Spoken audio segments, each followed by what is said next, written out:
A map true stories, real decisions, real consequences.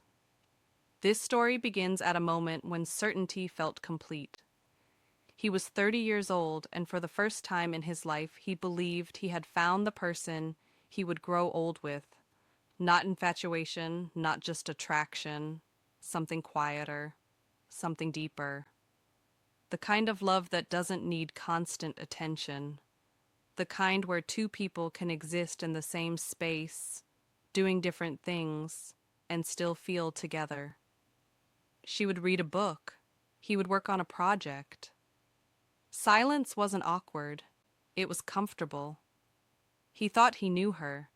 He knew how her mouth crinkled when she concentrated. He knew how rain affected her mood.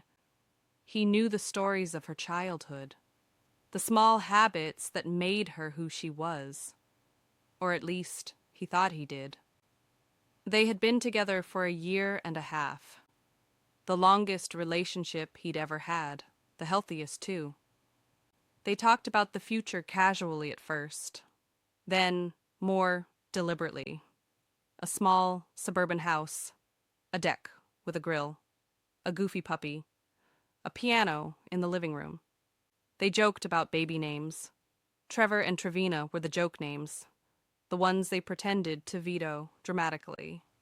They walked through hardware stores, picking out paint colors and flooring, laughing at how domestic it all felt. It wasn't fantasy, it felt planned. He was ring shopping, not impulsively, not secretly for years, but deliberately, thoughtfully. He knew she didn't want a diamond. He just hadn't figured out what she did want yet. He was confident. And then a message arrived. It was a Facebook message from a man he didn't know.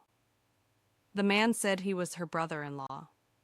He explained that she had blocked him, but he hoped her boyfriend might be able to pass along a wedding invitation. It would mean a lot if she could attend. At first, it didn't make sense.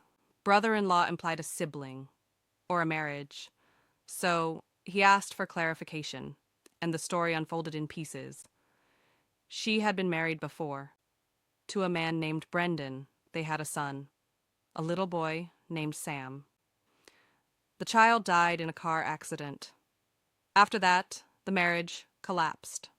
The divorce was ugly. She cut ties. She disappeared from that part of her life. 5 years. 5 years of her life he had never known existed. A marriage, a child, a loss so severe it rewrites a person. She had once mentioned she didn't like the name Sam. Now he knew why. He felt sick, physically sick. He made up an excuse at work so he could go home and sit alone with the information, to try to process it, to make sense of it. That morning he believed he knew her. By afternoon, he didn't know who she was anymore. The most unsettling part wasn't the marriage. It wasn't even the child. It was the realization that she had lived an entire life he knew nothing about, and that he might never have known. She hadn't lied outright. She hadn't fabricated stories. She had omitted something enormous. He sat there, paralyzed by questions. How do you bring this up? How do you ask someone you love why they never told you about the worst thing that ever happened to them? How do you reconcile empathy with betrayal?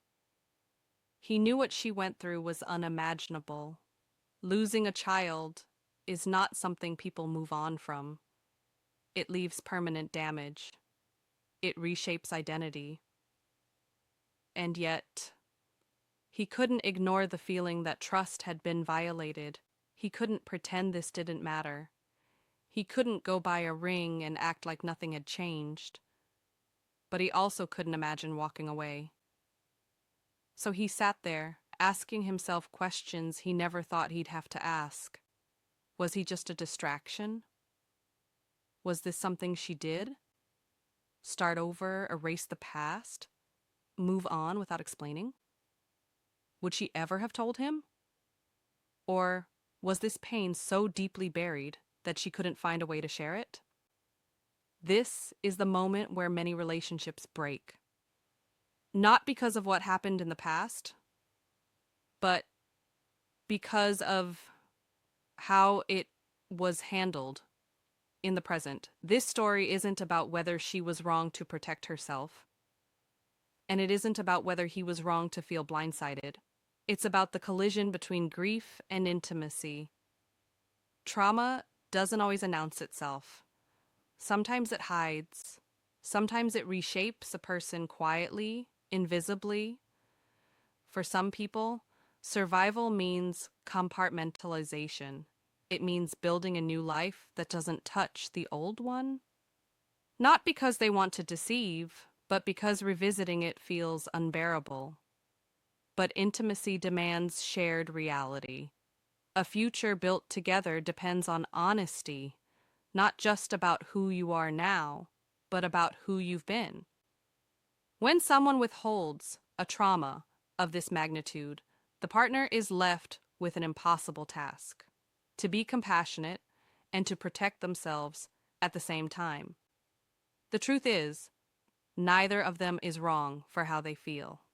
Her silence may have been about survival. His shock is about trust. What matters next isn't the past. It's what happens after the truth is known.